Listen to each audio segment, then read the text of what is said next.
आम जीवन में आग भाई आसे बहुत पछरे बहुत विलंब आम जीवन को पत्नी आ पिला छुआ आसती आमे पत्नी आ पिला छुआ प्रति जमिति कर्तव्य रखुचंती पत्नी आ पिला छुआ प्रति जमिति कर्तव्य पालन करुचंती जने भाई हिसाब रे भाई प्रति आमर कर्तव्य रहिबा दरकार सहयोग रहिबा दरकार सहानुभूति रहिबा दरकार साहाय्य रहिबा दरकार सेही आदर्श को आम जीवन में आमे प्रतिष्ठा करिबा दरकार आमे सेही देशर मनीष जो देश रे ओडिशा घर झीर बाहाघर रे साहा नाई बाजिले आम मन रे खुशी भरी जाए आम मन रे आनंद भरी जाए आज ओडिशा घर दूरर कथा निज भाई जदि खुशी रे अछि निज भाई जदि उन्नति करूछि भाईर खुशी भाईर उन्नति भाईर देह रे जाउनी बड़ भाई जदि खुशी रे अछि बड़ भाई जदि आनंद रे अछि बड़ भाई जदि उन्नति करूछि सान भाईर देह रे जाउनी सान भाई बर्दाश्त करि पारुनी सान भाई जदि कष्ट रे अछि दुख रे अछि खराब परिस्थिति रे अछि बड़ भाई सहयोगर हाथ बढ़ेबा कुंठा प्रकाश करूछि बड़ भाई स्वार्थपूर्ण भाव रे टिके संपर्क रखिबा कुंठा प्रकाश करूछि बड़ भाई साहाय्य करने को कुंठा प्रकाश करुछि समस्त क्षेत्र में घटना घटु न थाई पारे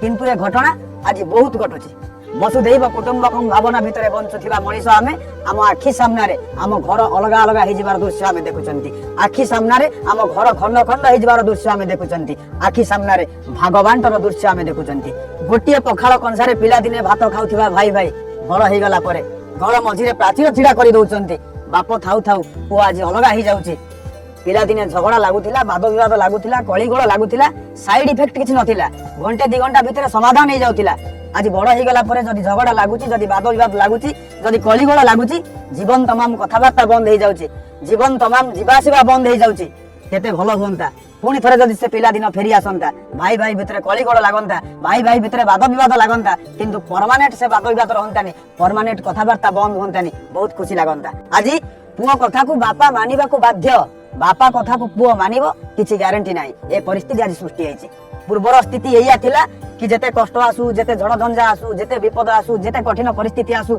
जेते प्रतिबंधक आसु भाई भाई भितर हम अलग हबानी आजिर स्थिति एया कि जहा होउछि हे जाऊ प्रथमे भाई भाई भितर किमिति अलग हे जिबा प्रचेष्टा चालुछि गोटे शहर रे दी भाई जदि दीटा घर नेकी रहिबे परिवार सहित जदि रहिबे घर भड़ा बाबद रे पाखा पाखी 20,000 खर्च होई जिवो जदि दी भाई गोटे जगह रहिबे 10-15 हजार भितर काम खत्म हो जिवो आमे टिके भाबिबा टिके चिंता करिबा एकता भितर फायदा अछि ना अलग अलग हे जिबारे फायदा अछि जीवन अछि तो संघर्ष अछि जीवन अछि तो कष्ट अछि जीवन अछि तो जंत्रणा अछि जीवन अछि तो प्रतिबंधक अछि जीवन अछि तो समस्या अछि जीवन को आमे स्वागत करिबा कांति सहित समस्या सहित कष्ट सहित प्रतिबंधक सहित जीवन को जीवा एकतार सहित भाई भाई रो संपर्क सहित भाईचारा सहित आम आंगुली रे नख बढ़ी गले आमे नख काटंती आंगुली काटंती नाही जदि भाई भाई भितर विवाद अछि भाई भाई भितर भूल बुझामणा अछि आमे बुझामणा को बुझिबा को चेष्टा करिबा भाई भाई रो संपर्क काटिबानी संपर्क गोटे बही घटना गोटे पृष्ठा कोनोसी गोटे पृष्ठा पई आमे बही को नष्ट न करिबा दरकार बरং से पृष्ठाटा को चिरी दबा दरकार लक्ष्य कारण अछि आमे खुशी रे बंजीबा पई आनंद रे बंजीबा पई परस्पर भितर स्नेह संपर्क विश्वास भल पाइबा को बुद्धि करी बंजीबा पई टिके टिके भूल बुझामणा पई अलग अलग हे जानती भाई भाई तो संपत्ति तोर मो संपत्ति मोर तो बंधु बांधव तोर मो बंधु बांधव मोर भागवांटर कथा उठे बंधु जोड़ी भागवांटर जीवन चले सेठी जीवन विषादमय हो जाए जोड़ी बंटा बंटी जीवन चले सेठी जीवन प्रसाद हो जाए आमे सर्वस्व चली गला परे केमिति स्वाभिमान को रक्षा करी बंची परिबा से कथा आमे पढुथिबा बही हमको सिखाए ना आम घरर वातावरण सिखाए आम घरर वातावरण भाईचारा भितर रहिबा दरकार स्नेह संपर्क विश्वास भितर रहिबा दरकार भाई भाई रो संपर्क भितर रहिबा दरकार भाई पाई भाई ता कर्तव्य पालन करिबा दरकार किए से सान भाई हेई पारिबो जे भरत शत्रुघ्न भଳି हेई पारिबो किए से बड़ भाई हेई पारिबो जे रामचंद्र भଳି हेई पारिबो सर्वस्व भाई पाई त्याग करि पारिबो आज समस्त रावण समस्त नुहंती कब नाहंती बंधु धन दौलत रे परिवार चले ना परिवार भाईचारा रे चले परिवार स्नेह संपर्क विश्वास भितर चले आमे से विश्वास को बजाय रखिबा दरकार से संपर्क को बजाय रखिबा दरकार जदि जने सक्षम भाई जने अक्षम भाई रो हाथ को धरि पकेबो जदि जने सक्षम भाई सहयोग रो हाथ बढ़ेबो जने अक्षम भाई प्रति दुनिया रे से दिन अधे दुख कमी जेबो तने भाई हेई भाई प्रति हमर कर्तव्य रहिबा दरकार आमे मंदिर को जाई 5टा पहाच अतिक्रम करी महाप्रभु को भगवान को दर्शन करिबा पूर्व जो भाई सहित हमर पडुनी जो भाई सहित हमर वाद विवाद अछि जो भाई सहित हमर कथाबार्ता बंद हो जायछि ता घर रो 5टा पहाच को अतिक्रम करी ताकू कुंडई पकेबा महाप्रभु को दर्शन करबा ठारता बड़ कथा हबो तेणु आसंतु आम जीवन रे एती कथा शिखिबा जो देश ता भाई पई सर्वस्व त्याग कर दे पारे आमे सर्वस्व त्याग करबा दूर कथा आसंतु आमे भलो भाईटी हबा को चेष्टा करबा भाईचारा को नै बंचिबा मीठा मीठा कथा कहूतिबा लोकर राग लंका तो बिक्री हे जाय किंतु मरा कथा कहूतिबा लोकर कटु कथा कहूतिबा लोकर मीठा आंब बिक्री हवा भी कष्टकर हे जाय। ତେଣୁ ଆମେ କହୁଥିବା କଥାରେ ମଧୁରତା ରହିବା ଦରକାର। ଆମେ କହୁଥିବା କଥା ଅନ୍ୟମାନଙ୍କୁ ମଧୁର ଲାଗିବା ଦରକାର। ଆମେ ଛବିଳ ମଧୁବର୍ଣ୍ଣ ବୋଧରେ ପିଲାଦିନେ ପଢିଥିଲେ, ମଧୁର ବିନୟ ବଚନ କହି ତ ଶିବ ଜନ ମନ। ଏକଥା ମଧ୍ୟ ଛବିଳ ମଧୁବର୍ଣ୍ଣ ବୋଧରେ ମଧ୍ୟ ପଢିଥିଲେ, ନିର୍ଦୟ କର୍କଶ କଥା ମୁଖେ ନ କହିବ, ମଧୁର ବଚନ କହି ସକଳେ ତୋଷିବ। ଆମେ ଅନ୍ୟର ହୃଦୟକୁ ଜିତିବା ପାଇଁ, ଅନ୍ୟର ମନକୁ ଜିଣିବା ପାଇଁ ମଧୁର କଥା କହିବା ଦରକାର। ମଧୁର କଥାରେ ଆମେ ଅନ୍ୟର ମନକୁ, ଅନ୍ୟର ହୃଦୟକୁ କିଣିବା ଦରକାର।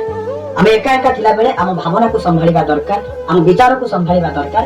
କିନ୍ତୁ ଆମେ ଯେତେବେଳେ ଅନ୍ୟମାନଙ୍କ ସହିତ ରହୁଛନ୍ତି, ଯେତେବେଳେ ପାରିବାରିକ ଜୀବନରେ ରହୁଛନ୍ତି, ସମ୍ପର୍କୀୟ ମାନଙ୍କ ସହିତ ରହୁଛନ୍ତି, ସାଙ୍ଗସାଥୀଙ୍କ ମେଳରେ ରହୁଛନ୍ତି, ଆମ କଥାକୁ ସମ୍ଭାଳିବା ଦରକାର, କଥାରେ ନିୟନ୍ତ୍ରଣ ରଖିବା ଦରକାର। କଣ କହିବା, କେତେବେଳେ କହିବା, କାହିଁକି କହିବା, ଏ କଥା ପ୍ରତି ଆମେ ଧ୍ୟାନ ଦେବା ଦରକାର। ଦୋକାନର ସଟର ଖୋଲିଲେ ଯେମିତି ଜଣା ପଡିଯାଏ ଦୋକାନଟା କଣ, ଠିକ ସେମିତି ଆମ ମୁହଁ ଖୋଲିଲେ ଜଣା ପଡିଯାଏ ଆମ ବ୍ୟକ୍ତିତ୍ବ କଣ। ଆମ ବ୍ୟକ୍ତିତ୍ବକୁ ସୁନ୍ଦର କରିବା ପାଇଁ ଆମ ଭାଷାରେ ସୁନ୍ଦରତା ରହିବା ଦରକାର। ଆମ ଚେହେରା ପଛେ ଅସୁନ୍ଦର ହେଇଯାଉ, କିନ୍ତୁ କଥା ଆମର ସୁନ୍ଦର ରହିବା ଦରକାର। ଆମ କଥାରେ ମଧୁରତା ରହିବା ଦରକାର। ତାର ହୃଦୟକୁ ଜୟ କରିବା ପାଇଁ ନା ତରବାରୀର ଆବଶ୍ୟକତା ପଡେ, ନା ଅଧିକାରର ଆବଶ୍ୟକତା ପଡେ। ଯଦି ମିଠା କଥା ପଦେ କହିଦେବା, ଅନ୍ୟର ହୃଦୟ ଜୟ କରିବା ସମ୍ଭବ ହେଇଯାଏ। ତେଣୁ ଅନ୍ୟର ହୃଦୟକୁ ଜିଣିବା ପାଇଁ ଆମ କଥାରେ ଆମେ ମଧୁରତା ରଖିବା ସହିତ ଆମ କଥା କହିବା ବେଳେ ଆମେ ଯତ୍ନବାନ ହେବା ଦରକାର। ଆମେ କହୁଥିବା କଥା ବିଗିଡି ଗଲେ ଜୀବନର ଅନେକ କଥା ବିଗିଡି ଯାଏ। ଆମେ କହୁଥିବା କଥାରେ ଯଦି ମଧୁରତା ଥାଏ, ବିଗିଡି ଯାଇଥିବା କଥା ମଧ୍ୟ ସଜାଡି ହେଇଯାଏ। এই কথা সম্পর্ক যোড়ি দিয়ে, এই কথা সম্পর্ক ভাঙি দিয়ে, এই কথা বিশ্বাস যোড়ি দিয়ে, এই কথা বর্ষ বর্ষর বিশ্বাসକୁ ମଧ୍ୟ ଭାଙ୍ଗି ଦିଏ। এই କଥା ବିବାଦ ଛିଡ଼ା କରିଦିଏ, এই କଥା ଆମ ଭିତରେ ଆନନ୍ଦ ଭରିଦିଏ। ତେଣୁ ଜୀବନକୁ ସୁନ୍ଦର କରିବା ପାଇଁ, ଜୀବନକୁ ମଧୁର କରିବା ପାଇଁ ଆମ ଭାଷାରେ ମଧୁରତା ରହିବା ଦରକାର, ଆମ କଥାରେ ମଧୁରତା ରହିବା ଦରକାର। ଥରେ ଆକବର ବୀରବଲଙ୍କୁ କହିଲେ, ଭଲ କାର୍ଯ୍ୟ କରିବା ଭଲ ନା ଭଲ କଥା କହିବା ଭଲ? ବୀରବଲ କହିଲେ, ଭଲ କାର୍ଯ୍ୟ କରିବା ସହିତ ଭଲ କଥା ବି କହିବା ଦରକାର। ଆକବର କହିଲେ, ପ୍ରମାଣ କରିକି ମତେ ଦେଖାଅ। ବୀରବଲ କହିଲେ, ଠିକ ଅଛି, ଆଜି ସନ୍ଧ୍ୟାରେ ଆପଣଙ୍କ ଭଉଣୀକୁ ଆମ ଘରକୁ ପଠେଇବେ, ମୁଁ କିଛି ଭୋଜନ ପ୍ରସ୍ତୁତ କରିଥିବି, ଆପଣଙ୍କ ଭଉଣୀ ଖାଇକି ଆସିବ। ସନ୍ଧ୍ୟାବେଳେ ଆକବର ତାଙ୍କ ଭଉଣୀକୁ ବୀରବଲ ଘରକୁ ପଠେଇଲେ। ବୀରବଲ 56 ପ୍ରକାର ସୁଆଦିଆ ବ୍ୟଞ୍ଜନ ପ୍ରସ୍ତୁତ କରିଥିଲେ। ଆକବରଙ୍କ ଭଉଣୀ ଯେତେବେଳେ ଗଲେ ତାଙ୍କୁ ଖାଦ୍ୟ ପରସି ଦେଲେ, ସବୁତକ ଖାଦ୍ୟ ଖାଇବାକୁ ଦେଲେ। ଆକବରଙ୍କ ଭଉଣୀ ଯେତେବେଳେ କିଛି ସମୟ ବସିକି ଖାଇବା ପିଇବା ଆରମ୍ଭ କଲେ, ଖାଇବାକୁ ଅଳ୍ପ ବାକି ଅଛି। ବୀରବଲ କହିଲେ, ତମେ ଯେମିତି ଖାଉଛ 15 ଦିନ ହେଲା ଯେମିତି ନ ଖାଇଛ ସେମିତି ଖାଉଛ, ତମର କଣ ଯାଉଛି? ଯାହା ତ ଖର୍ଚ୍ଚ ହେଇଛି ମୋର ଖର୍ଚ୍ଚ ହଉଛି, ତମର ଭାଇର କଣ ଯାଉଛି ନା ତମ ବାପାର କଣ ଯାଉଛି? ଯେମିତି ଖାଉଛ, ଯେମିତି ନ ଖାଇଛ ବହୁତ ଦିନ ହେଲା, ଏମିତି କେହି ଖାଆନ୍ତି ନାହିଁ, ମାଗଣା ମିଳୁଛି ବୋଲି ସବୁ ଖାଇଯିବ। ଏତିକି କଥା ଶୁଣିଦେଲା ପରେ ଆକବରଙ୍କ ଭଉଣୀ କ୍ରୋଧିତ ହେଇଗଲେ, ବିରକ୍ତି ହେଇଗଲେ। ଭାବିଲେ, ଇଏ ଖାଇବାକୁ ତ ଦେଲା, ସବୁ ତ ସୁଆଦିଆ ଥିଲା, କିନ୍ତୁ କଥାଟା ବହୁତ କଳା ଥିଲା। ଯୋଉ କଥା ପଦକ ପାଇଁ ବୀରବଲଙ୍କ ଭଉଣୀ କ୍ରୋଧିତ ହେଇଗଲେ, ମନ ଦୁଃଖ କରି ଘରକୁ ଫେରିଲେ। ଆଉ ଆକବରଙ୍କୁ କହିଲେ, ବୀରବଲକୁ ଯଥାଶୀଘ୍ର ଫାଶୀରେ ଚଢେଇ ଦିଅ। ସେ ଯେତିକି କଥା ମତେ ଅପମାନିତ କରିଛି, ଯେତିକି ଅପମାନ କରି କହିଛି, ସେ କଥା ଆଉ କେହି ଥିଲେ ସହିପାରିନଥାନ୍ତା। ଆକବର ବୀରବଲଙ୍କର এই কথাକୁ ବୁଝିପାରିଲେ, ବୁଝିଲେ ଯେ ଆମେ କାର୍ଯ୍ୟ ଭଲ କରିବା ସହିତ କଥା ବି ଭଲ କରିବା ଦରକାର। ତେଣୁ ଆମ ଜୀବନରେ ମଧ୍ୟ ସେଇ କଥା ଆମେ କରିବା ଦରକାର। ଆମେ ଭଲ କାର୍ଯ୍ୟ କରୁଛନ୍ତି ତ କଥା ବି ଆମର ମଧୁରତା ରହିବା ଦରକାର, କଥାରେ ଆମର ଶାଳୀନତା ରହିବା ଦରକାର। ଆମେ ମଧୁରପୂର୍ଣ୍ଣ କଥା ଅନ୍ୟମାନଙ୍କ ପାଇଁ କହିବା ଦରକାର। ଆମେ କହୁଥିବା କଥା ଯେତେବେଳେ ବିଗିଡିଯାଏ, ଜୀବନର ଅନେକ କଥା ବିଗିଡିଯାଏ।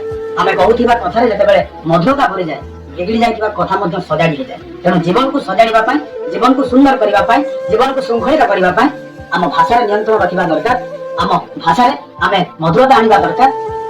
ଯୋଉ କଥା ସମ୍ପର୍କ ଯୋଡି ଦିଏ ପୁଣି ସମ୍ପର୍କକୁ ଭାଙ୍ଗି ଦିଏ, ଯୋଉ କଥା ବିଶ୍ୱାସକୁ ଯୋଡି ଦିଏ ପୁଣି ବର୍ଷ ବର୍ଷର ବିଶ୍ୱାସକୁ ଭାଙ୍ଗି ଦିଏ, ଯୋଉ କଥା ବାଦ ବିବାଦ ସୃଷ୍ଟି କରିଦିଏ ପୁଣି ଆନନ୍ଦ ଭରିଦିଏ, ସେ କଥାକୁ ଆମେ ଧ୍ୟାନ ସହିତ କହିବା ଦରକାର।